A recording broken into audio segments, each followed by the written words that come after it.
दिशा सालियन मृत्यू प्रकरणामध्ये तब्बल 5 वर्षांनंतर आता दिशाच्या वडिलांनीच म्हणजे सतीश सालियन यांनी मुंबई उच्च न्यायालयामध्ये याचिका दाखल केलेली आहे आणि जे याचिकाकर्ते आहेत जे त्यांचे ॲडव्होकेट आहेत निलेश ओझा हे माझ्या सोबत आहेत. सर, असं काय पुरावा तुमच्या हाती लागलेला आहे जेणेकरून तब्बल 5 वर्षांनंतर दिशाच्या वडिलांच्या मार्फत आता उच्च न्यायालयामध्ये याचिका दाखल करण्यात येते? काय त्या याचिकेमध्ये प्रमुख मागणी केली आहे तुम्ही? पहिली गोष्ट 5 वर्षानंतर आलं नाही आहे प्रकरण. हे प्रकरण तर खूप पहिलेपासून सुरू होतं. सप्टेंबर 2023ला आम्ही PIL दाखल केली होती बॉम्बे हायकोर्टात, आहे आता इथे. त्याच्यानंतर आमच्या कंप्लेंटच्या आधारावर SIT कॉन्स्टिट्यूट झाली. आधीचा जो बोगस रिपोर्ट होता, म्हणजे पहिले 2.5 वर्ष तर याच्यातच गेले. उद्धव ठाकरे यांचं गुंडा सरकार होतं. त्याच्यानंतर तेव्हा कोणी बोलू शकत नव्हतं. तेव्हा कोणाला मार, त्या कंगना रनौतला हरामखोर म्हणून तिला मारायच्या धमक्या द्या, त्या नेव्ही ऑफिसरला डोळा फुटायला मारा, हे जे यांची गुंडागर्दी चालू होती. अर्णब गोस्वामीला अरेस्ट कर, त्या सचिन वाझेला पाठव AK-47 घेऊन. मग मनसुख हे त्या सचिन वाझेला सांगून खंडणी वसुली करा, मनसुख हिरेनला मर्डर करा, हे जे यांचे चालू होते प्रकार. तर कॉमन मॅन त्यांच्या अगेन्स्ट बोलायला तयार होत नव्हता. आणि म्हणजे union cabinet minister Narayan Rane सारखे लोक, नितेश राणेजी सारखे लोक, या लोकांना पण ते पोलिसांचं म्हणजे यंत्रणा दुरुपयोग करून ते त्यांना खोट्या गुन्ह्यात अडकवणं वगैरे जे त्रास देत होते. याच्यामुळे कॉमन मॅन आणखीनच घाबरत होता, साक्षीदार घाबरत होते. 2.5 वर्ष तसे गेले. त्याच्यानंतर शिंदेशाही आली, एकनाथ शिंदे साहेबांचं सरकार आलं, फडणवीस साहेब होम मिनिस्टर झाले. तेव्हा मग सगळ्या विषयाला हे मिळालं. आणि मग फडणवीस साहेबांनी याच्यात SIT कॉन्स्टिट्यूट केली. पहिला रिपोर्ट डिस्कार्ड झाला, मग केस रिओपन झाली. तर त्याच्यानंतर 12 जानेवारी 2024ला आम्ही 154 CRPC नुसार एक FIRची कंप्लेंट दिली आदित्य ठाकरे आणि इतरवर, गँगरेप आणि मर्डरचा FIR दाखल करण्याकरिता. त्याच्यामध्ये जे आमचे इंटरव्ह्यू झाले, तर त्या इंटरव्ह्यूला बघितल्यानंतर दिशा सालियनच्या वडिलांच्या लक्षात आलं की हो, मला यांनी भ्रमित केलं. जे पुरावे आणि मी जे स्वतः आय विटनेस केलं, माझ्याकडे जे पुरावे आहेत ते खरे आहेत, म्हणजे ते हे जे बोलतात ते खरं आहे, हे मर्डरच होता, गँगरेपच होता.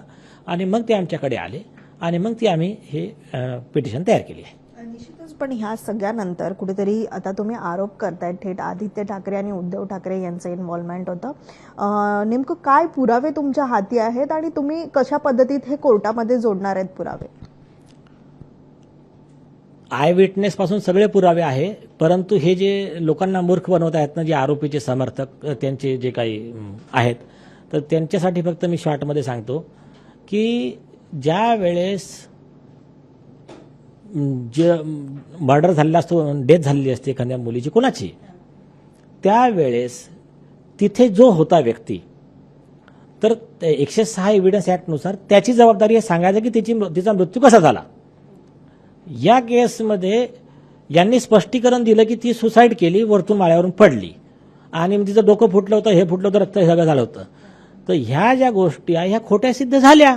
तर सुप्रीम कोर्टाचं जजमेंट आहे, बॉम्बे हायकोर्टचं जजमेंट आहे, स्पष्ट आहे की याच्यात प्रत्यक्ष पुरावा जरी नाही मिळाला, पण यांनी जो खोटा बचाव घेतला, दिस इटसेल्फ इज ए प्रूफ की he is the author of the crime. त्याच्या आधारावर त्याला हत्येचा दोषी मानून त्याला शिक्षा देण्यात यावी, त्याला इव्हन फाशीची शिक्षा पण दिली जाऊ शकते, असं सुप्रीम कोर्टचं जजमेंट आहे.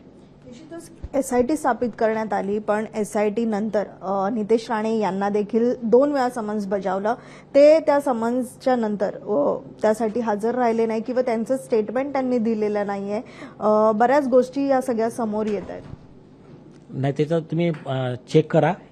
मला वाटतं लोकशाहीवर पण ते दाखवलं होतं की नितेश राणे यांनी पत्र लिहिल्या लेखी की आरोपी वरिष्ठ अधिकारी आहेत, मालवणी पोलीस स्टेशनचे अधिकारी आहेत, त्याच्यामुळे सुप्रीम कोर्टचे आदेश, बॉम्बे हायकोर्टचे सुधीर होरा वर्सेस कमिशनर ऑफ पोलीस या प्रकरणातले आदेश, याच्यानुसार या प्रकरणात ज्यांनी समन्स पाठवला, समन्स कोणाच्या सहीचा होता, चिमाजी आढाव सिनियर PI, तर हा व्यक्ती तपास नाही करू शकत.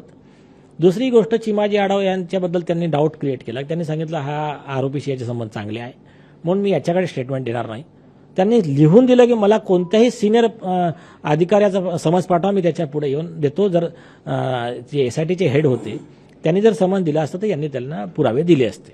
दुसरं समन्स जे बजावलं होतं त्यावेळी राजीव जैन म्हणून त्या ठिकाणी अधिकारी नेमण्यात आले होते, मग तेव्हा देखील नितेश राणे का हजर राहिले नाही? नाही, हे ते मिसगाईड करतायत.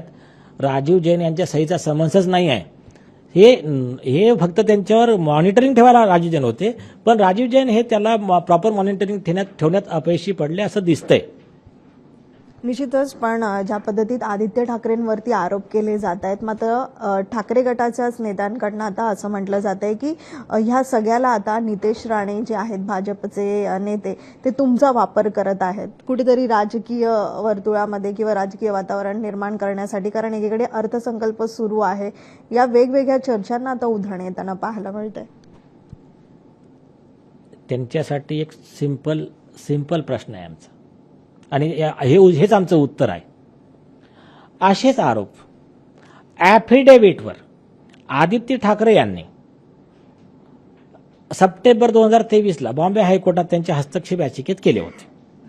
ते आरोप खोटे आहे म्हणून त्यांना कस्टडीत घेण्याकरता, त्यांच्यावर परजुरी कंटेम्प्टची कारवाई करण्याकरता 340 CRPCचा अर्ज आम्ही लावला. एक त्याच्यानंतर याच आरोपासाठी सुप्रीम कोर्ट अँड हायकोर्ट पक्षकार संघटनेतर्फे रशीद खान पठाण यांचे वकील ॲडव्होकेट अभिषेक मिश्रा यांनी आदित्य ठाकरेला 19,750 कोटी रुपयाची मानहानीची नोटीस, लीगल नोटीस पाठवली.